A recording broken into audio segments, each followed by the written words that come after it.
So one of the big threats is down already, and look who's next! It's a shirtless Eric Cartman! And yeah, I know it's not Cartman, it's obviously Dan Hibiki. What do you mean it's not Dan either? Didn't you see the big loser written on his forehead and kick my ass on his back? That's definitely Dan. Okay, no, I know it's Bruno, and I put Venusaur in the lead in order to match his Onix. But seriously, that guy's got a pitiful lineup. I will be sorely disappointed if he gets so much as a hit on me. So, yeah. Let's begin the battle, and as I just said, he's going to send out an Onix.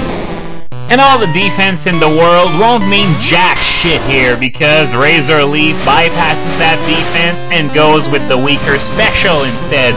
Add to that the fact that Onix has next to 0 HP, and there you go, it's down already.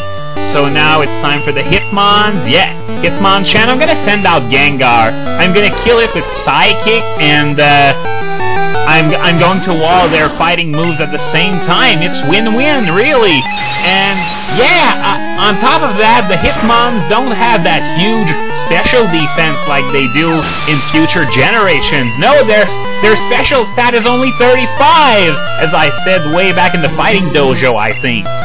And that Hitmon is going to go down the same way as the other. Sorry, I can't think of anything witty to say here. So, if I recall, next is the second Onix, and I'm going to send back Venusaur. And you know, for all that the water type is so good and all, I've managed just fine without one. But if I had to pick one for my in-game team, I would pick either Cloyster for Clam plus Toxic Goodness, or Lapras for just being extraordinary heavy artillery. Okay, now the final Pokemon is Machamp, so I guess I'm gonna send back Gengar, once again to all those special moves, and just look at that horrible, horrible sprite. Were they on drugs when they made this? This isn't Machamp at all. And no, it's not quite enough. X-Defend? It's just like when Giovanni used that guard spec on his Nidoqueen. What a waste of a turn! You should have used X-Special, if anything, to defend against Psychic, because I was using special attacks against you, dumbass!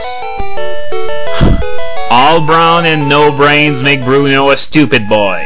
And as I forgot to mention, I had 10 rare candies in total. That's so much, I didn't give them all to Moltres. I allowed myself to spread the wealth around a little. I didn't give any to Alakazam, though, whom I just put in the lead in order to fight Agatha's first Gengar. But yeah, I didn't give it any because I'm going to fire it as soon as the credits stop rolling, because I'm gonna get Mewtwo soon. And now she's gonna say that Pokemon are for fighting. Finally, someone who understands. But after she sees just how much I use my Pokemon as tools of war, she changes her mind? What the fuck? Okay, that's enough blabbering on about, you know, things that don't really make sense. It's time for Elite Four number 3, complete with the regular trainer battle music, as I said a few videos ago. And look at that horrendous Gengar sprite once again.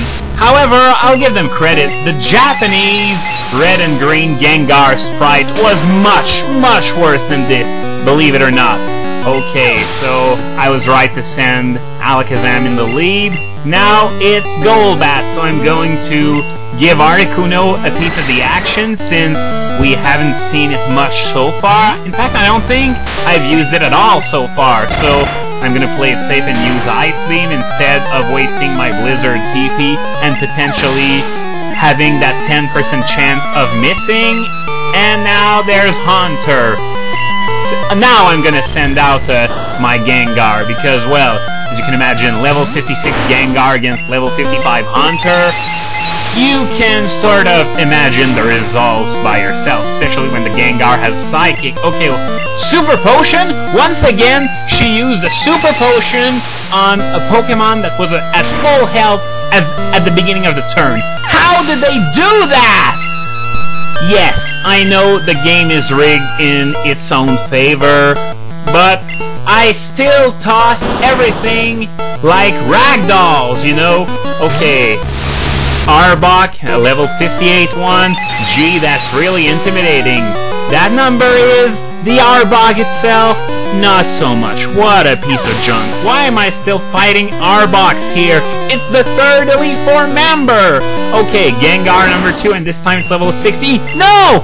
Why did I use Psybeam? That was a mistake, okay? I don't know what. What? It's confused? And it hurt itself in its confusion? What are the odds of that? 10% for the confusion and 50% for the actually hitting itself. That had a 5% chance of occurring. Wow, that mistake really paid off. Like, who am I, Colette Brunel? And if you looked at the HP bar, once it was done going down, I don't think Psychic would have been enough to kill it. So that makes it even more of a really awesome mistake in a way. Okay, now next one is Lance, who is best known for his cheating. Once again, Aerodactyl, because it knows Rock Slide. Yet there is a Rock Slide TM in this game, and Aerodactyl can't learn Rock Slide via TM. It couldn't learn Rock Slide until Fire Red and Leaf Green. So when do I get to see the DeLorean? Okay, now, one thing that annoys me about Lance is his 2 Dragonairs. I'm at the last of the Elite Four. This guy was hyped as the last boss of the game for like the entire duration of the game. And he's got 2 Pokemon whose base stat total barely goes over 400? Yeah, that's a real final boss, alright. Although both Dragonairs end up evolving in Gold, Silver, Crystal, and going down a few levels just for the heck of it. Okay, here's Gyarados, and once again I sent out Gengar because I didn't want to risk missing with Zapdos's Thunder. Besides, Gengar is faster, so it's just really obvious the choice I made. Okay, next is one of the 2 Dragonairs, so I'm gonna go with Articuno. I think Ice Beam is gonna be enough. I mean, it's not it doesn't have a quadruple weakness like Dragonite does, but Dragonair's stats are just so much lower that Ice Beam really, and yes, it's enough. So I think he's gonna send out his other one. They always come roughly in the same order, unlike in later generations. I know it varies a lot in Diamond, Pearl, and Platinum. I don't remember in generations 2 and 3 what it was like though. But here there's little to no variation. Alright, Aerodactyl.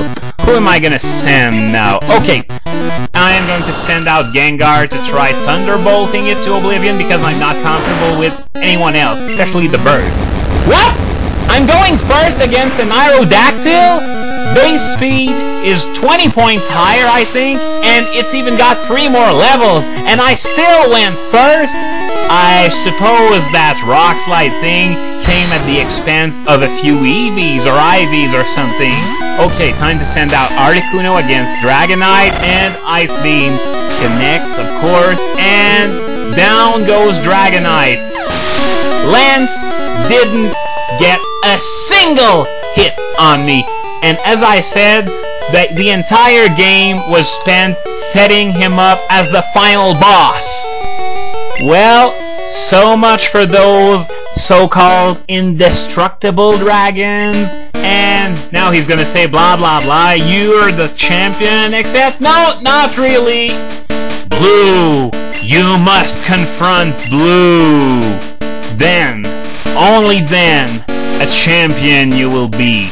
And yeah, just spill the beans now. I know I'm going slow on purpose so that you can see the whole text, but yeah, maybe I should stop doing that. Nah, I really wanted to show you every nook and cranny of the game. So I'm going to put Zapdos in the lead to oppose that Pidgeot.